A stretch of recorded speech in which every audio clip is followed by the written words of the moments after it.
Maayong hapon mga kabro, no? So diyan napunta karon biyahe napunta karon sa adlaw na ano mo yan?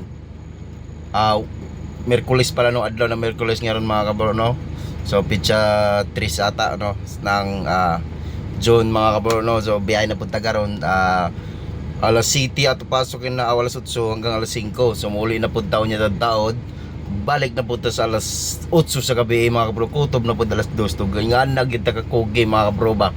Tinawa naman kayo mga kabro. Paldo kayo mga bro. Oh, nagkog ay bang mga bro, naggampay bugas. So maunay ginansya mga kabro sa itong pagbiyahe. Oh, tas napid dagang basher ko mga kabro ba nga. Dugay na ko vlog way kita. Wapit ako kita bitaw. Ako pag vlog diri ba, libang-libang na ba? Pero bagkuan-kuan na ba? Lipay-lipay ba tungod sa kabuang ba no? So, mga kabro no. Oh, di ba? So, daghang kay salamat mga kabro. Dire ra takuto mga kabro. Paki-follow na lang sa ating channel diyan, subscribe din sa ating YouTube channel mga kabro. Bye-bye.